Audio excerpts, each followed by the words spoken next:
Bom dia. Bem-vindos no webinar Valores, Políticas Públicas e Inteligência Artificial, organizado por Euraxis na América Latina e Caribe, em cooperação com a delegação da União Europeia no Brasil. Meu nome é Charlotte e represento a iniciativa europeia Euraxis no Brasil e na América Latina, e o nosso papel é promover a Europa da pesquisa e ajudar pesquisadores latino-americanos que queiram realizar uma temporada científica no continente ou colaborar com pesquisadores europeus. Quando foi lançado o Programa de Fomento da Pesquisa e da Inovação da Comissão Europeia, chamado Horizonte Europa, em 2021, a Comissão Europeia publicou uma comunicação com o título de Global Approach, que, na verdade, é a estratégia europeia para a cooperação internacional em pesquisa e inovação. Nela, a Comissão lembra que a colaboração científica deve ter como base uns valores comuns e respeitos a princípios fundamentais, tais como liberdade acadêmica, igualdade de gênero, ética na pesquisa, ciência aberta e formulação de políticas baseadas em evidência. E para apresentar e debater esses valores que decidimos, junto com a delegação da União Europeia no Brasil, organizar uma nova série de webinários.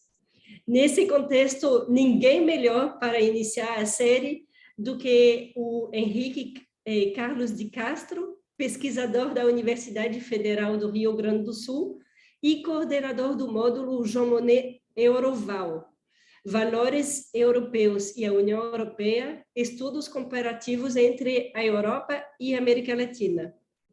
Obrigada, Henrique, pela participação, por ter aceito o nosso convite. Sem mais delongas, eu gostaria de dar a palavra para Zara Pinheiro Lozano, adida civil na delegação da União Europeia no Brasil, para dar suas palavras de abertura. Muito obrigada, Charlotte. Vai me desculpar, mas agora vou passar a falar em inglês. So in the name of our ambassador, Ignacio Ibáñez, I would like to welcome all of you to this seminar.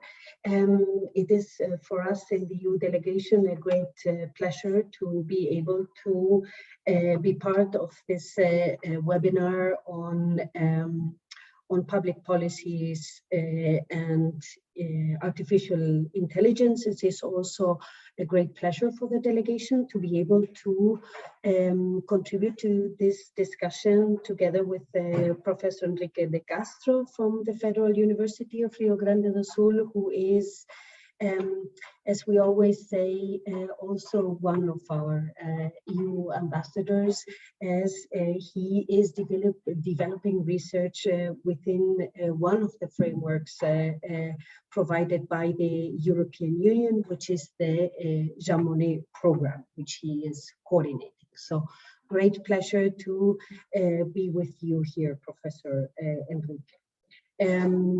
I think this is an important subject, one that deserves a lot of attention and research. I think governments all around the world, as well as private businesses, are very much looking into the issue of artificial intelligence.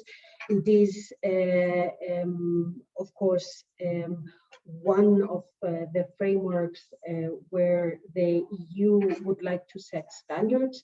I think the word standards is here particularly important because this is one of the main concerns of the European Union in terms of public policies, which is to be able to set standards that can also be replicated internationally.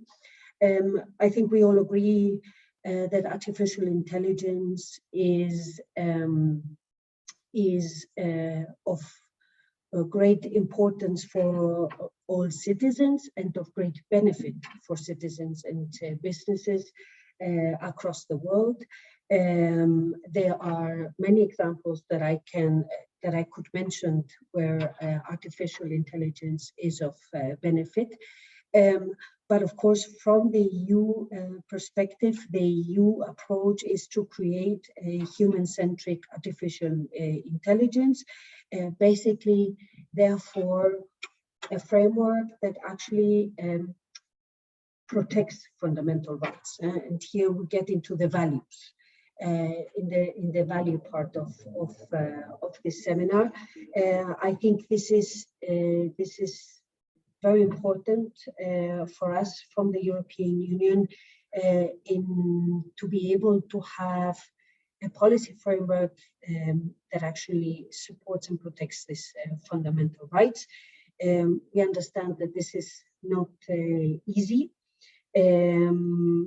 but here, as the EU, we think this is an important component of the overall strategy of the European Union, and especially of two projects that have been mentioned here before. One of them is Horizon Europe, and the other one is Digital Europe, where, as the EU, we plan to invest over €1 billion per year in artificial intelligence. So, of course, as I mentioned, the EU is very much concerned about how artificial intelligence is being framed within public policies, and in order to protect these fundamental rights, and in order to make sure that AI actually benefits citizens and businesses across the world. So that's one of the main reasons why we are very happy that this conversation can be taken over here now to also the Brazilian context, together with the Brazilian professors at the academic level. But not only on the academic level. I think this is also an important point that I would like to highlight, is the fact that we have quite a number of discussions with the Brazilian government, for example, on how best to use artificial intelligence, for example, applied to justice, to the functioning of the justice system. So this is just an example of how, as the EU, we try to approach the issue of artificial intelligence and public policy. And without any further ado, I would again thank you very much for your participation in this webinar. Again, and very much looking forward to listening to the intervention of Professor Enrique de Castro. And thank you again very much for the invitation to participate in this webinar. Thank you, Zara, for your introduction. Henrique, a palavra é sua. Merci bien, Charlotte. Muchas gracias, Sara. Grazie mille, Antonella. Muito obrigado, Daniel, e todos os demais que estão aqui.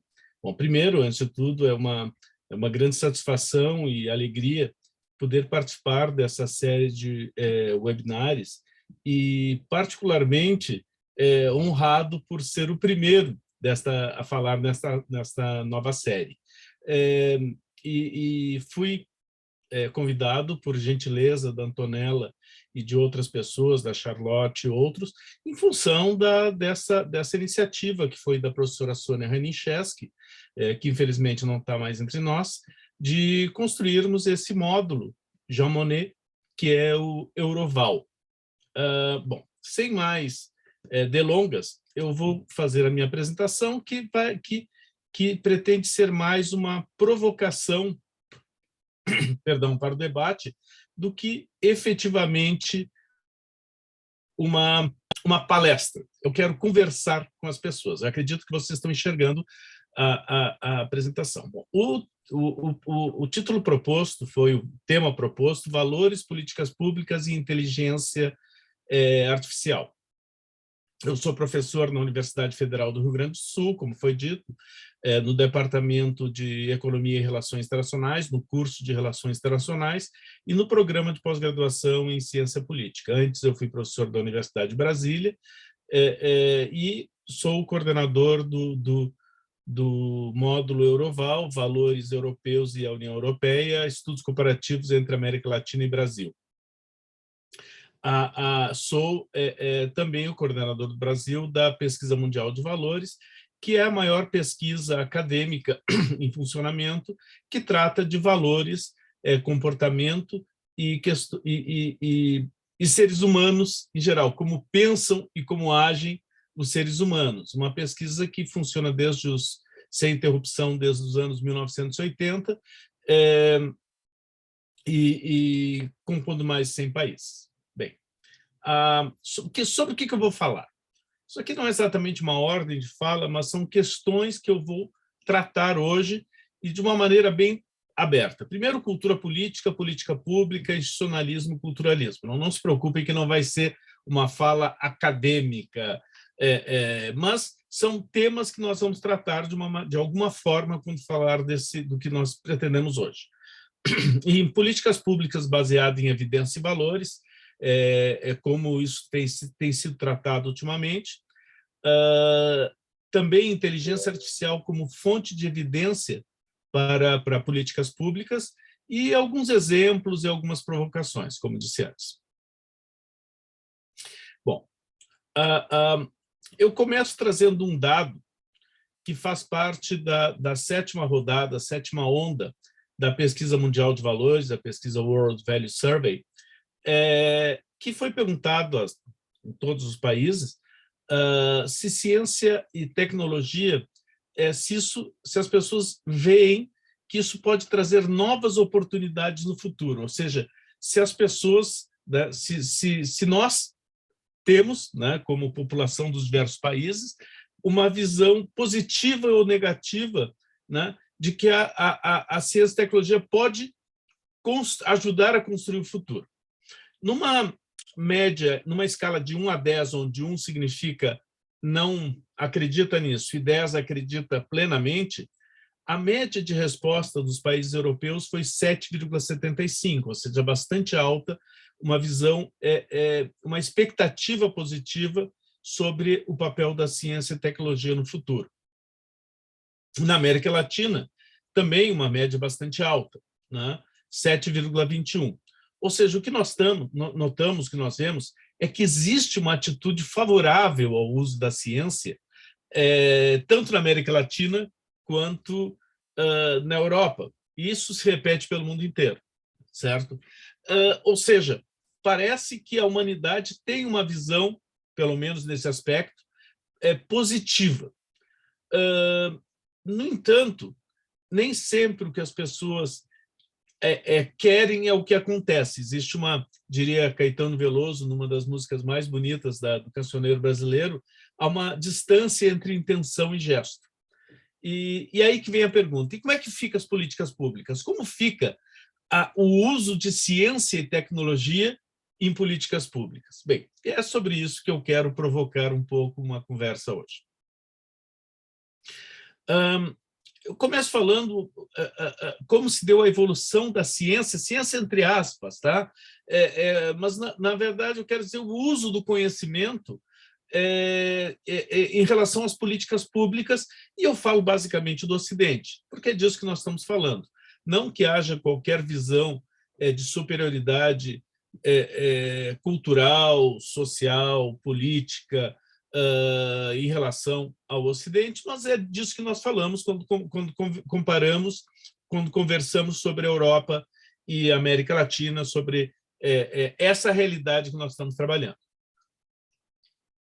Historicamente, a decisão e a organização das políticas públicas se dava, sempre se deu, né, desde antes de haver essa denominação de políticas públicas, e por políticas públicas eu quero significar aqui uma visão de dois franceses, num trabalho muito, muito sagaz, que eles definem políticas públicas como o Estado em ação. Ou seja, o Estado se movimentando e fazendo coisas seriam as políticas públicas. E, nesse sentido, sempre que houve Estado, houve essa ação do Estado no sentido de organizar a sociedade, administrar problemas, propor soluções, construir problemas, mas, enfim. Então, por essa definição ampla de Estado em ação, que eu quero significar aqui nessa nossa conversa, políticas públicas. Mas, então, esse Estado em ação, historicamente, sempre se deu de uma maneira com decisões autocráticas, né? Ou seja, o rei, os poderosos sempre tomaram decisões e, muitas vezes, né, mais recentemente, na história ocidental, de uma maneira iluminista, pensando no bem comum, no bem social, mas sempre partindo de uma visão muito idealizada, né? Nós temos aí o incidente maravilhoso de Maquiavel começando a nos mostrar que nós precisamos olhar a realidade, mas, de fato, esse domínio de uma visão autocrática durou séculos. E, claro, com o uso de visões ideológicas, de disputas de grupos, isso como parte da própria política. Bom, a partir mais ou menos dos anos 1900, ali no início, na virada do século XIX para o século XX, começa a haver o uso de estatísticas para tentarmos, de alguma maneira, conhecermos a sociedade e pensarmos na ação do Estado. A partir mais ou menos dos anos 1930, isso é muito grosseiro, essas datas são quase arbitrárias, é uma visão mais ou menos ampla. Começa no Ocidente a haver um planejamento, sobretudo na Europa, nos Estados Unidos, o planejamento, o uso do que nós podemos chamar de ciência, né? Ou seja, de um conhecimento acumulado para pensar a ação do Estado. Começa a haver o que foi conhecido como boas práticas, ou seja, nós verificarmos aquilo que nós consideramos que deve ser feito, seja por considerarmos que deu certo, seja por considerarmos que são ações adequadas.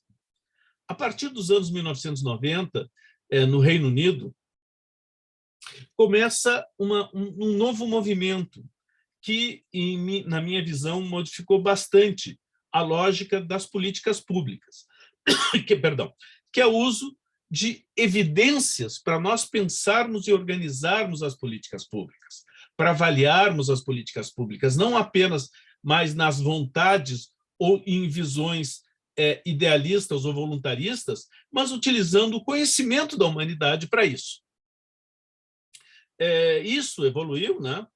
Foi mais ou menos nessa época, na década de 90, que junto com outros colegas na Universidade de Brasília, nós começamos a usar evidências para avaliar políticas públicas e propor políticas públicas. Mas, hoje em dia, cada vez há mais uma tendência de nós pensarmos nas políticas públicas orientadas por dados. Não é apenas o uso de estatísticas, mas utilizarmos dados de maneira geral, né, das mais diversas fontes, para organizar as políticas públicas, e, nesse contexto, vem o debate sobre inteligência artificial. E aí eu quero fazer uma distinção, para ficar claro, que nós temos que separar e não confundirmos dois aspectos de políticas públicas e inteligência artificial. Um é políticas públicas sobre inteligência artificial, né? Ou seja, nós discutirmos a política pública que os Estados devem ter, o olhar que os Estados devem ter sobre essas ferramentas conhecidas como inteligência artificial. Regulação, limitação. A União Europeia tem um estudo muito avançado nisso. No Brasil, nós estamos também com alguns projetos de lei no Congresso em relação a isso. Tem todo um debate em andamento sobre ética em relações e no uso de ferramentas de inteligência artificial.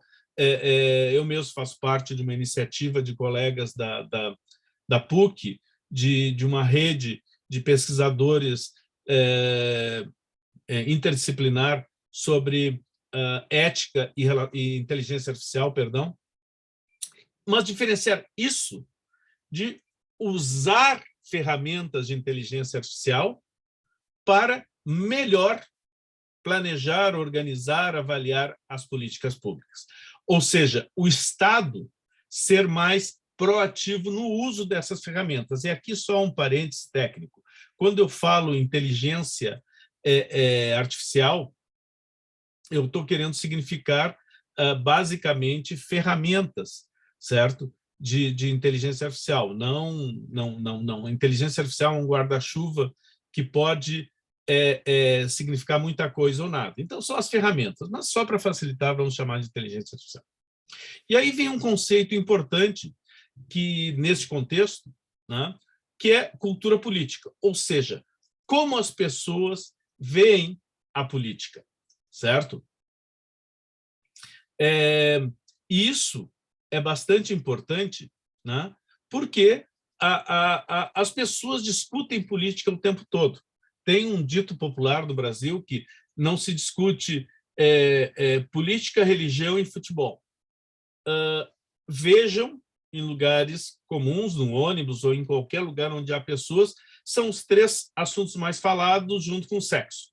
Okay? Então, de fato, nós discutimos política o tempo todo. Política faz parte da nossa vida e mesmo as pessoas que têm um discurso antipolítico discutem política como parte dessa sua aversão ou suposta aversão à política. E as pessoas entendem, nós entendemos a política como parte das nossas vidas. Isso tem dados empíricos sobre isso, tem estudos teóricos sobre isso, que não vamos perder tempo aqui. Agora, nos interessa que as pessoas traduzem a política nos seus valores cotidianos, no seu trabalho. Portanto, em muita medida, compreender a política, compreender o que é esse enorme campo humano, significa compreender o que as pessoas pensam sobre a política. Isso é fundamental para nós podermos pensar o Estado, né? Que é a condensação das disputas na sociedade. E se nós entendemos políticas públicas como um Estado em ação, então entender o que as pessoas pensam sobre a política nos ajuda a entender como as políticas públicas podem ser melhor organizadas. E é exatamente isso que a pesquisa em cultura política faz. Aqui é uma coisinha um pouco mais teórica, tá? Só para nós situarmos o nosso debate. Existem 2 grandes correntes, assim, 2 grandes famílias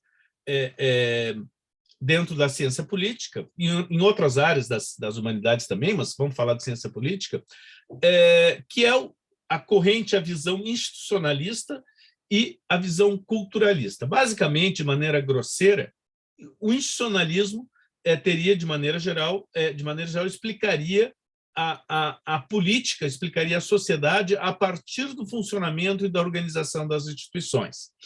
E o culturalismo explicaria, como disse há pouco, a sociedade e a política a partir do comportamento, das atitudes, das visões das pessoas.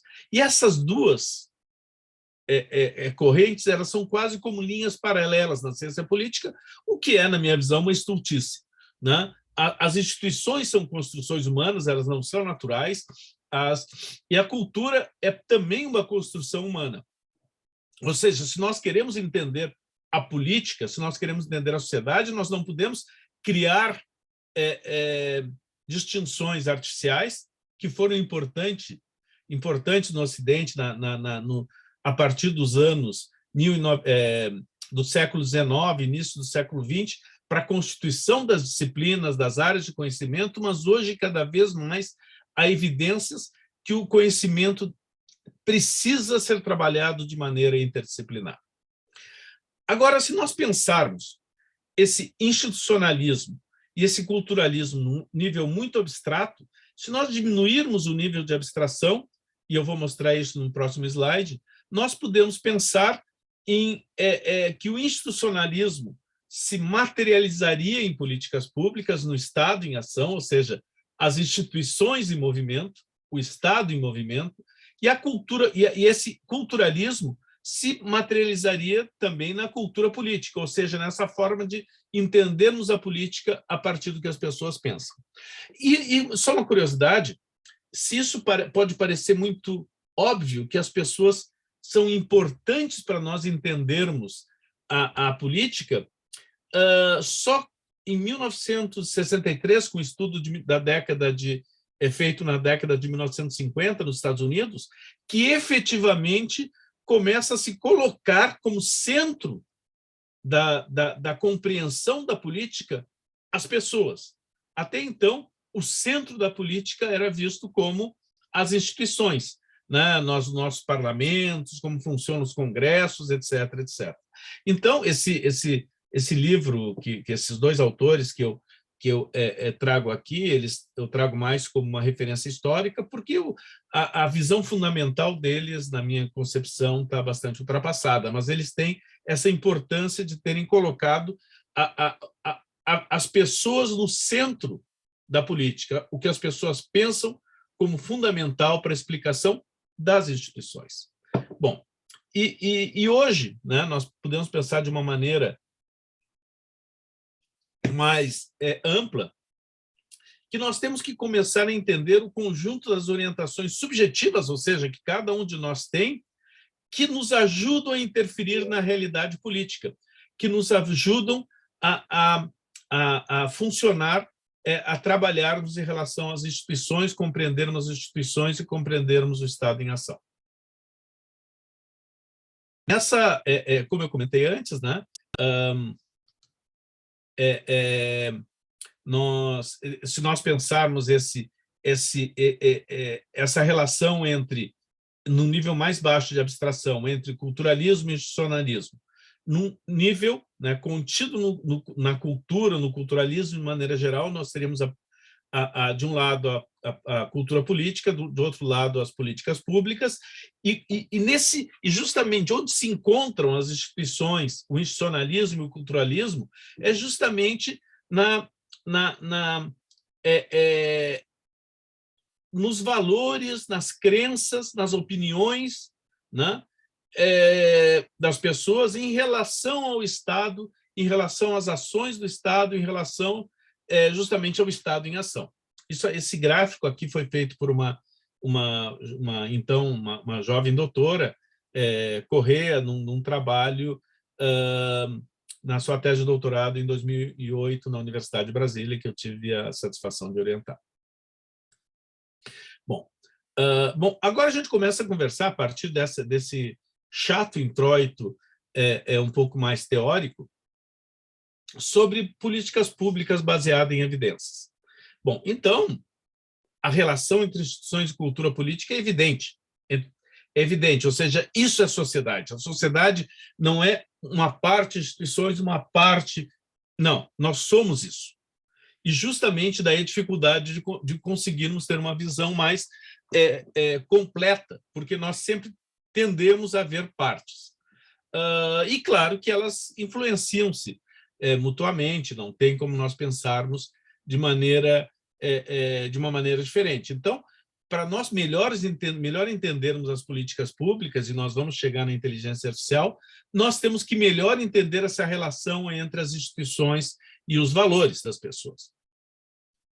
Então, e eu posso dizer de uma maneira quase normativa, embora existam estudos empíricos que indiquem isso, ou seja, isso tem sustentação teórica e sustentação empírica, que políticas que consideram os valores das pessoas têm uma maior probabilidade de sucesso.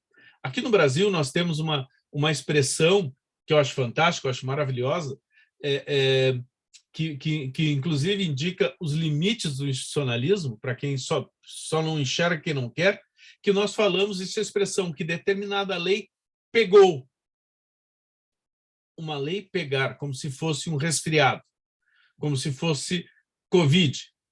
Não, as leis não podem pegar, as leis não podem dar certo, as leis têm que ser cumpridas numa visão normativa, numa visão institucionalista no sentido estrito. No entanto, aquelas leis que estão muito fora da nossa realidade, muito fora do que nós acreditamos, elas têm mais dificuldade, é mais difícil que elas funcionem. Eu posso citar um exemplo, a legislação antitabagista em diferentes países funcionou de maneira bastante distinta. Eu lembro, logo eu fui à Europa, logo após começar, tanto na França quanto na Espanha, por exemplo, aproveitando a presença da Charlotte e da Zara, e os protestos contra a limitação ao uso do tabaco em ambientes fechados. Isso era, inclusive, restaurantes que aceitavam tabagistas e coisas do gênero. Enquanto que no Brasil foi uma tranquilidade, né? Ou seja, o brasileiro que é considerado, e é de fato, muito pouco afeito a cumprir leis e a seguir normas, aceitou muito facilmente essa legislação, ao passo que os europeus, mais historicamente muito mais, entre aspas, racionais, foram contra. Provavelmente, e essa é a explicação que eu tenho, essa é a minha hipótese, porque essas legislações iam contra valores culturais arraigados. Inclusive, na França, houve todo um debate sobre o tabaco como parte da identidade francesa. Então, considerar valores para as políticas públicas é um dos caminhos, eu posso dizer, de sucesso. E, para tanto, uma melhor compreensão de como as pessoas veem a política, enxergam a política, pode nos dar uma melhor compreensão de como planejar, implementar, monitorar e avaliar políticas públicas. Ou seja, como as políticas públicas não são feitas para coisas, senão para pessoas, se nós conseguirmos entender como as pessoas enxergam a realidade, talvez consigamos políticas públicas mais eficientes, mais próximas do que as pessoas podem aceitar. Eu explicarei um pouco melhor isso, mas eu posso dizer que é simples como isso, né? Políticas públicas que considerem os valores da sociedade tendem a ser mais bem-sucedidas. E por que nós não fazemos isso? Provavelmente porque acreditamos demais em nós mesmos. Um governante, quando chega num posto de comando, com razão, né, baseado, legitimado pelo processo que o colocou nesse posto de governo, quer realizar a sua visão política, a visão do programa partidário que tem, etc., etc. Então, ele tem razão de querer isso, né? Agora, isso não implica, ao fazer isso, que tenha poder absoluto. Mas, muitas vezes, chega com ideias maravilhosas, ou supostamente maravilhosas, e quer implementá-las. Então, e muitas vezes isso, ok, vamos que seja correto, legítimo, faz parte do processo de organização das nossas sociedades, mas por que não pensar um pouco em ciência? E aí eu volto para a primeira transparência, a primeira imagem que eu trouxe, com os dados. Nós acreditamos que a ciência pode nos ajudar. Talvez a gente possa usar isso também no nosso cotidiano. Então, como eu comentei antes,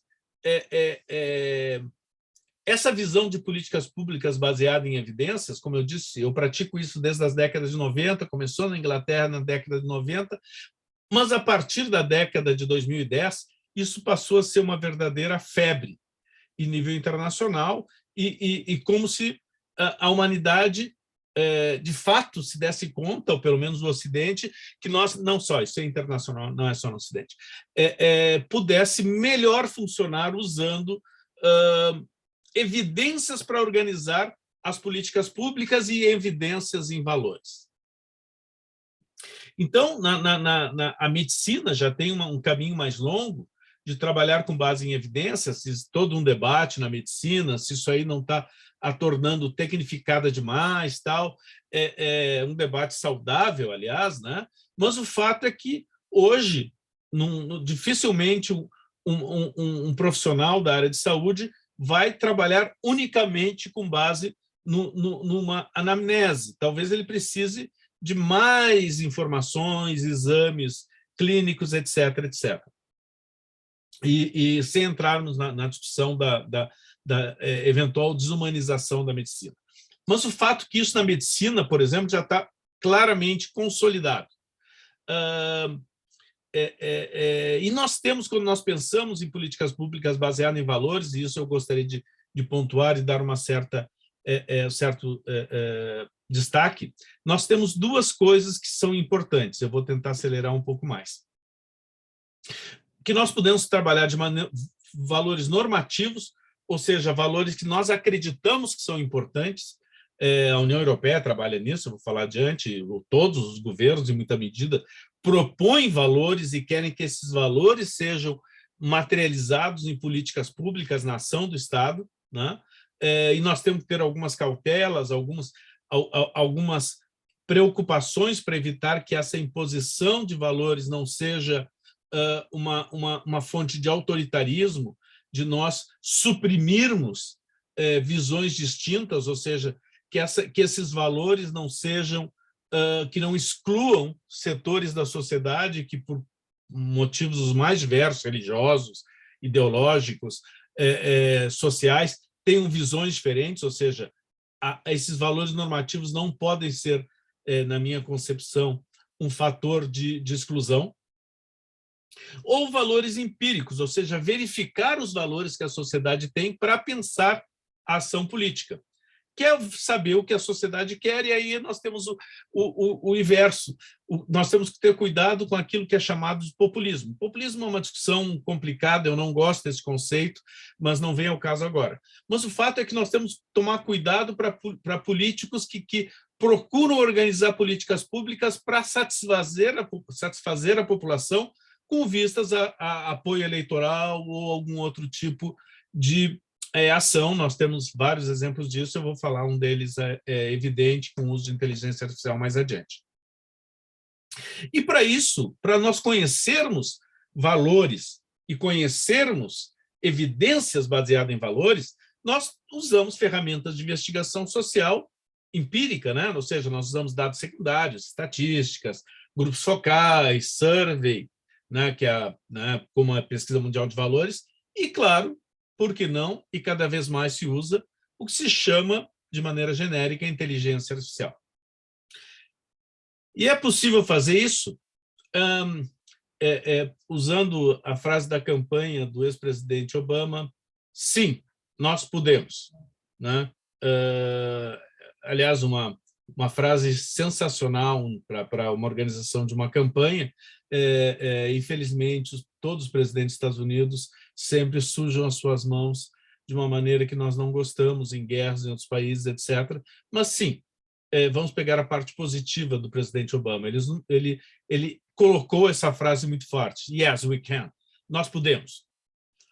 E aí começamos com o seguinte: a ciência, né, significa que nós não precisamos aprender por experiência própria. Eu não preciso, ao chegar no governo, usar só o que eu sei. Eu posso usar o que a sociedade sabe, o que o Estado sabe, e, para tanto, o que a ciência já nos ensinou, e usar ciência para isso. E aprender com a evidência é, efetivamente, construir melhor políticas públicas. Isso chega a ser quase intuitivo.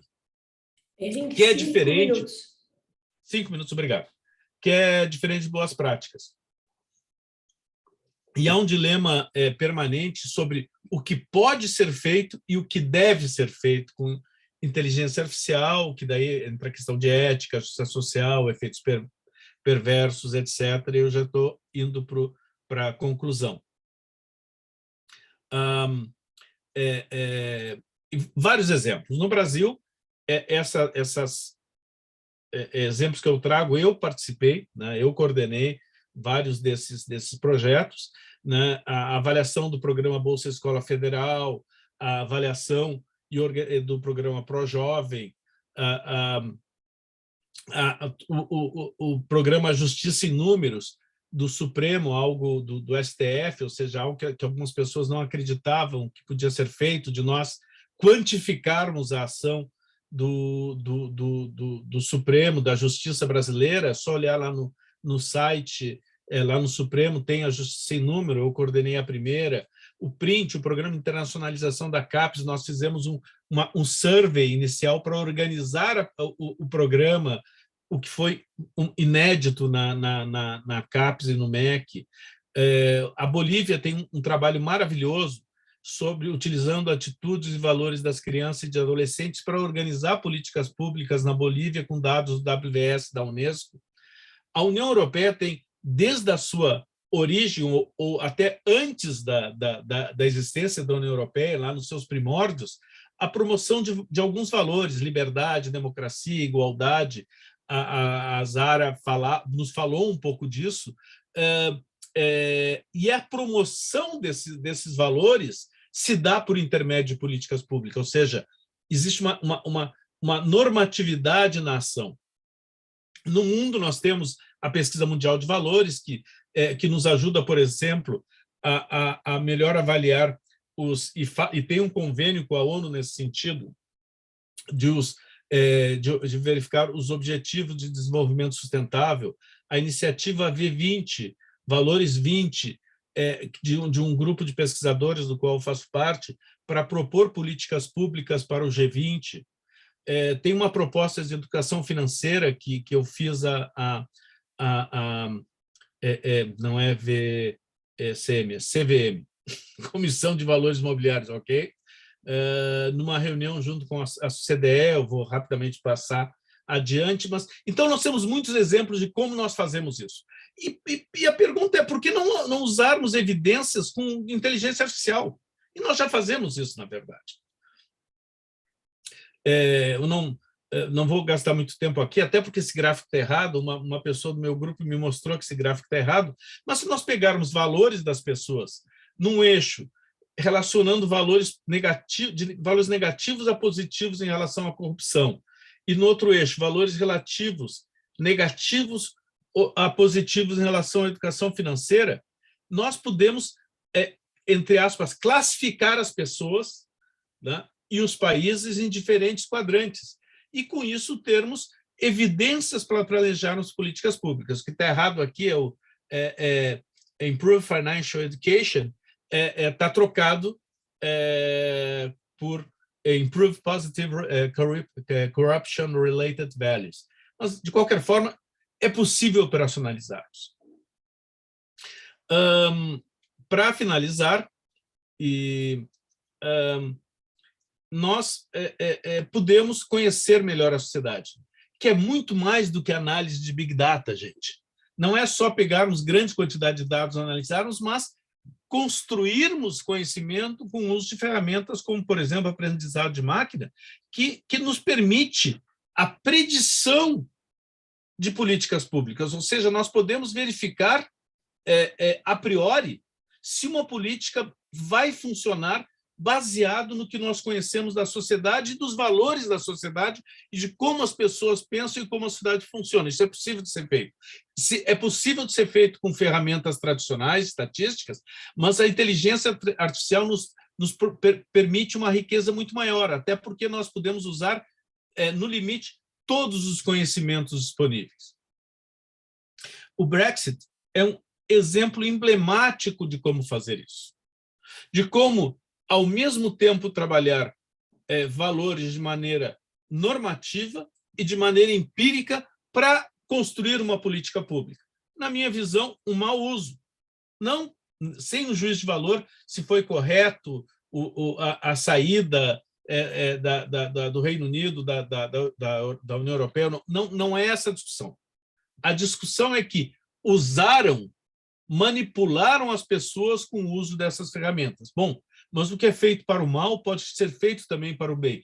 Infelizmente, um exemplo dos mais fortes que nós temos é no sentido negativo, né? Enfim, nós devemos apenas ser humanos. O que nós fizemos durante toda a nossa história, durante toda a história da humanidade, que é usar o que nós temos à disposição para aumentar o nosso conforto. Para concluir, e essa é a última transparência, a última imagem, sim, é plausível, mas há obstáculos.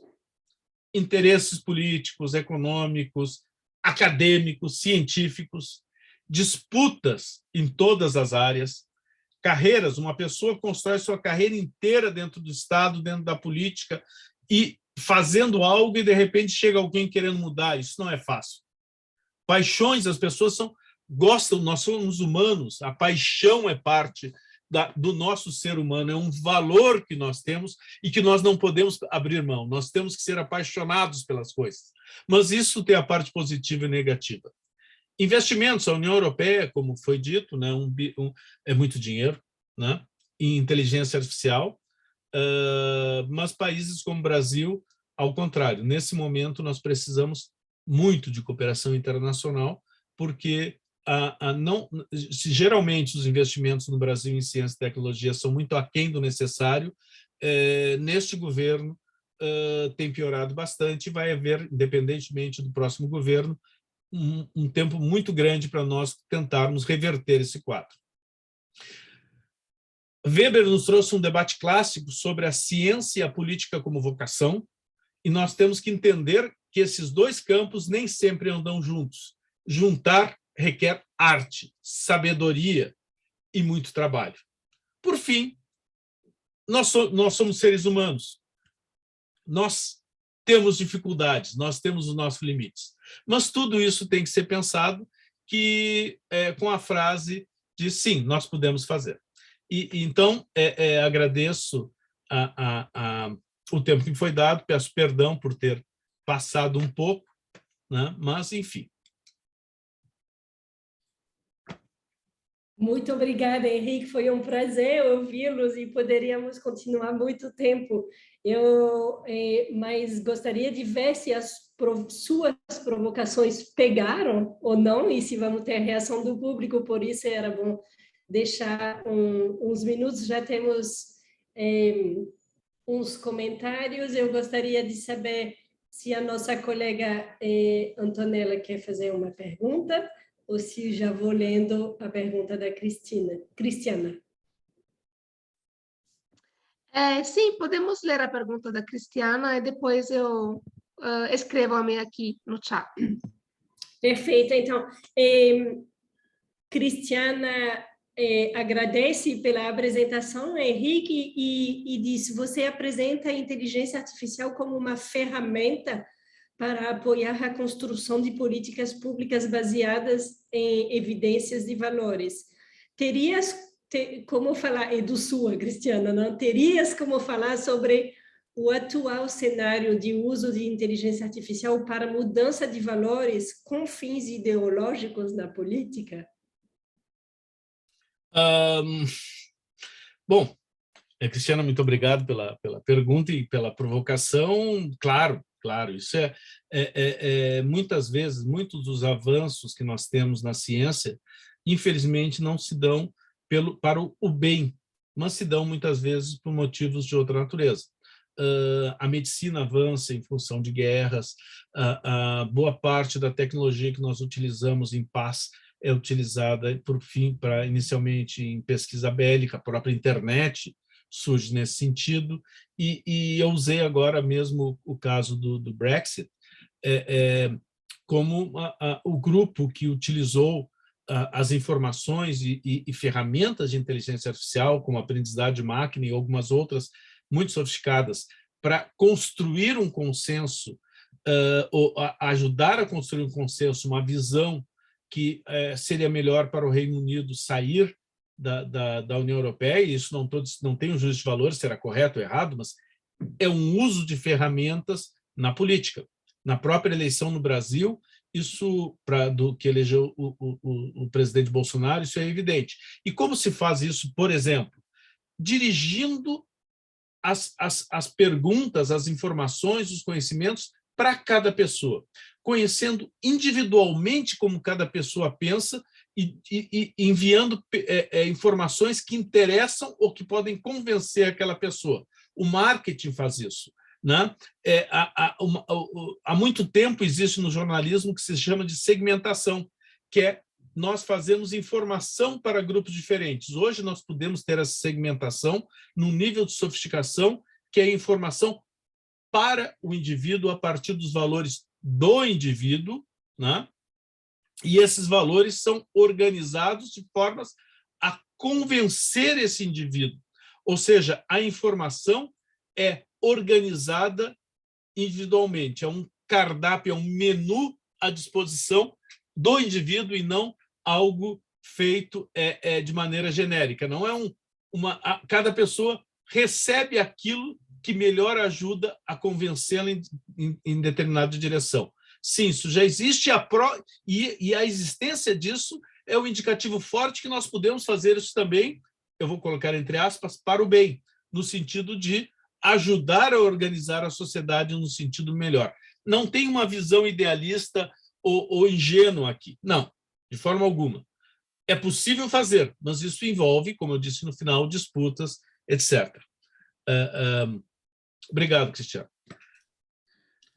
Obrigado, Henrique. Eu agora vou dar continuidade aqui com uma provocação, uma pergunta da Antonella. Eu acho que vai muito em linha do que você já estava apresentando, de usar todo esse conhecimento para ajudar a organização da sociedade.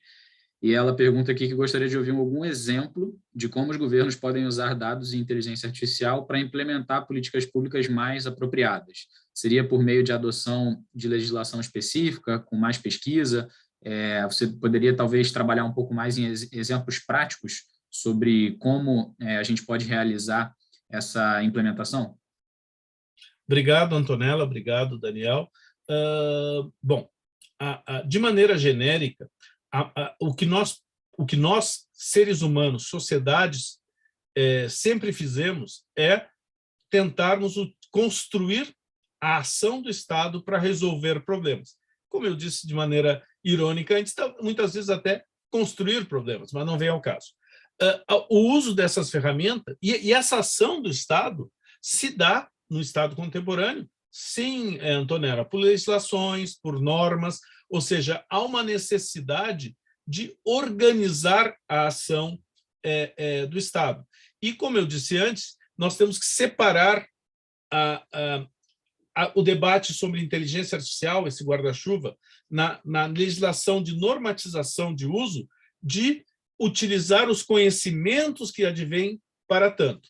Existe um exemplo, a cidade de Nova York fez um estudo uma vez, utilizando todos os dados que tinham então disponíveis, dado de serviços de reclamação, dados de redes sociais, dados do departamento de crime, departamento de incêndio, de todas as informações que a prefeitura de Nova York tinha à sua disposição, colocou isso num processador de inteligência artificial, ou seja, construiu um algoritmo que permitiu predizer com bastante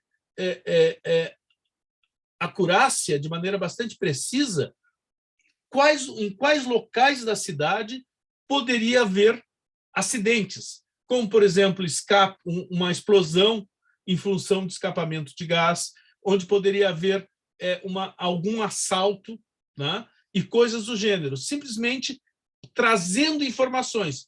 Por exemplo, pessoas comentam em redes sociais que sentiram, pode ser muito simplista, tá, pessoal? Cheiro de gás em algum lugar. As informações que naquele local da cidade não há manutenção do sistema de gás há muito tempo. Por outra, eu estou dando dois exemplos muito simples que não precisaria de inteligência artificial para fazer, mas se nós pensarmos um conjunto de informações, muitas vezes, que nós não associamos, e essa é uma questão fundamental, fantástica, pessoas do meu grupo de pesquisa já estão usando ferramentas de inteligência artificial para predição de valores e comportamentos, informações que, às vezes, nós não esperamos que influenciem, que não fazem parte do nosso cabedal de conhecimento teórico, nos ajudam a predizer. Ou seja, nós podemos utilizar na área de saúde, já tem uma série de estudos, não apenas para melhorar diagnósticos, coisas do gênero, mas para prevermos possibilidades de focos de infecção, né? De focos de novas doenças. Ou seja, são ilimitadas as possibilidades. Mas, sim, Antonella, muita verba para pesquisa e, claro, pesquisa pura, mas pesquisa aplicada. É necessário, e não há ainda, segundo meu conhecimento, linhas de pesquisa, linhas de investimento para construção de políticas públicas baseadas em evidências, particularmente evidências de valores, com o uso de ferramentas de inteligência artificial. Precisa muito financiamento nesse sentido. E aí, Charlotte, fica a dica, tá? E pesquisa em colaboração internacional, claro. Naturalmente, o caminho da humanidade é esse, Charlotte. Nós sabemos, a pandemia do Covid nos mostrou que a cooperação científica internacional é fundamental, ela acelera processos e permite que nós possamos ter, de alguma maneira, bem comum no mundo inteiro. Claro.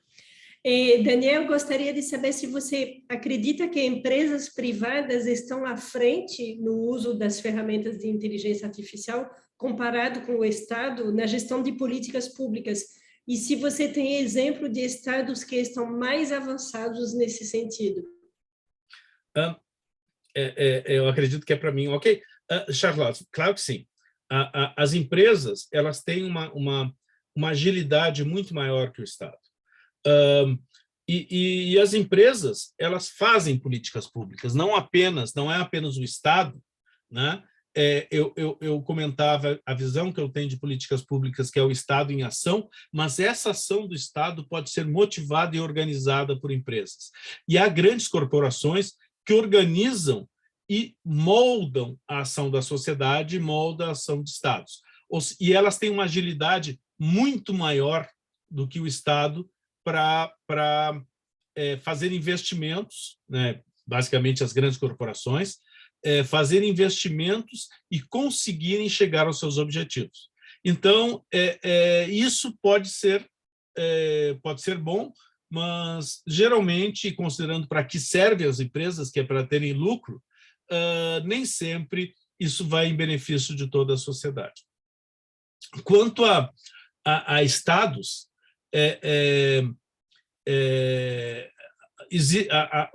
os estados que são mais avançados na área de uso de inteligência artificial, também para políticas públicas, são a Inglaterra, o Reino Unido, a China, os Estados Unidos, né? Depois vem Rússia e Alemanha. São estados que têm muito avançados nesse sentido. Mas existem alguns exemplos, e um deles está na Europa, que são estados pequenos que usam muito informação, claro, considerando as suas particularidades, como, por exemplo, a Estônia, que é um estado praticamente todo virtual, no sentido de utilizar tecnologias como tais tecnologias para tanto. Eles estão muito avançados nesse sentido. Bom, agora, infelizmente, para a humanidade, os países mais populosos, que estão no que genericamente se chama de terceiro mundo, ou hoje em dia sul global, esses países estão muito atrasados nesse sentido. Então, nós temos problemas nisso. Mas, sim, as empresas podem ajudar ou atrapalhar.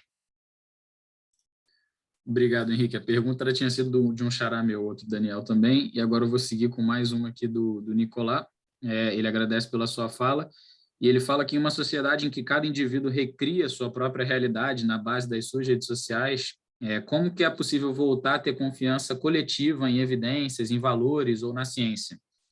A questão da confiança no coletivo, para superar essa crença individual, ou não é um pré-requisito para o uso da própria ciência? Fantástica pergunta, Nicolás, fantástica pergunta. Sim, uma das questões fundantes da sociedade é a confiança interpessoal, a confiança nas instituições, a confiança em geral. Se nós não confiamos no outro, nós podemos chegar naquilo que Hobbes construiu intelectualmente, que é um estado de natureza, onde todo mundo é inimigo de todo mundo, o homem é inimigo do homem, o homem é o lobo do homem. Então, nós precisamos fomentar a confiança interpessoal o máximo possível. Só que eu teria uma discordância. Não é uma discordância, eu gostaria de precisar, segundo a minha visão, Nicolás, não é um momento em que cada pessoa cria a sua verdade, é um momento em que as pessoas são fomentadas a tanto. Ou seja, nós estamos sendo bombardeados por ferramentas de inteligência artificial para acreditarmos que cada cabeça é uma sentença. Então, teve um importante intelectual que comentou que a internet deu voz aos ignorantes, deu voz aos estúpidos. Bom, nós podemos dizer de uma maneira um pouco menos dura que essas ferramentas que estão hoje à disposição e que as pessoas não enxergam, mas estão sendo usadas, nos fazem crer que uma opinião solta tem o mesmo poder de que uma organização coletiva. E existe uma tendência ideológica dentro do capitalismo ocidental, do momento que nós vivemos no capitalismo ocidental, de atomização da sociedade. Uma das coisas centrais para o capitalismo é a prevalência, o domínio do indivíduo. Então, existe quase que uma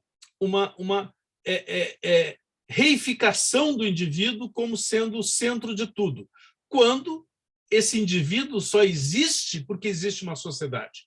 Nenhum de nós existiria sozinho.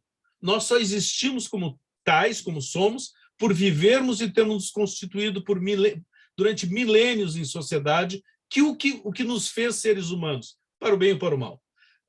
Então, pensarmos nessa atomização ou melhor, entendermos essa atomização, essa supremacia do indivíduo, é sabermos que isso é planejado, organizado e é feito. E as ferramentas de inteligência artificial ajudam e fomentam essa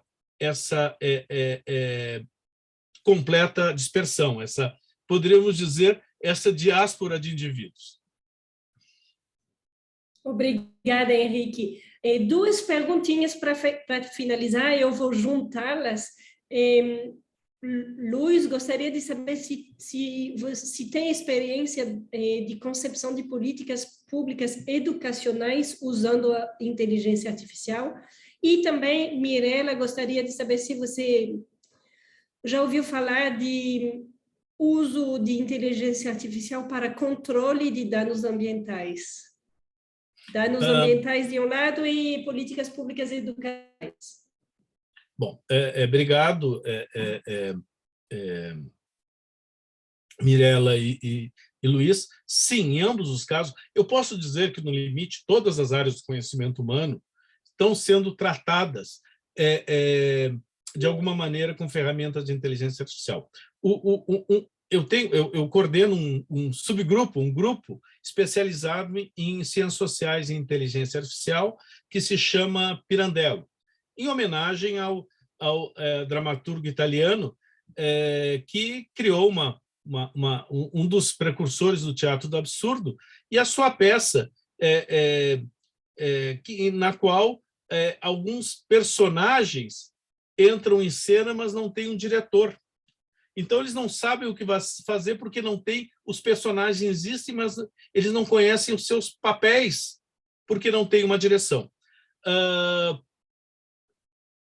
O pessoal que trabalha, os técnicos, os nossos colegas cientistas de dados, eles são como esses personagens, talvez eles não gostem de ouvir, do teatro do absurdo, desse que precisam de um diretor, né?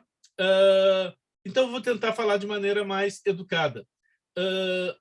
Tudo que os colegas da área de dados precisam, os que trabalham e constroem essas ferramentas maravilhosas, são de dados. E os dados que nós temos na sociedade não são gerados pelos colegas de inteligência artificial, também por eles, mas são dados que existem na área ambiental, na área educacional, na área de saúde, na área social. Ou seja, a sociedade gera dados que permitem que essas ferramentas sejam utilizadas. Então, é necessário juntar cientistas de dados com cientistas de outras áreas de conhecimento para, juntos, nós darmos um papel para esses dados, nós dirigirmos esses dados. E sim, então, existem experiências nas duas áreas. Eu deixei o meu e-mail no início dessa palestra, henrique@ufrix.br, eu estou à disposição para passar exemplos. Sim, já terminando, já passamos do tempo, né, Charlotte? Existem exemplos nessas duas áreas e em todas as áreas do conhecimento. Nós estamos muito avançados, mas ainda muito aquém do possível. Nós estamos ainda muito dependentes de voluntarismos e não de uma política pública voltada para a construção de políticas públicas com base em evidências, particularmente evidências de valores, com o uso de ferramentas de inteligência artificial. Muito obrigado. Nós todos agradecemos muitíssimo, Henrique, pela palestra, foi muito interessante para todos nós. Agradeço ao interesse de todos vocês pela participação e a parceria com a delegação da União Europeia. Muito obrigada a todos. Fiquem atentos nos próximos webinários sobre outros temas ligados aos valores da União Europeia e do Espaço Europeu de Pesquisa. Boa tarde a todos. Boa tarde, obrigada. Tchau.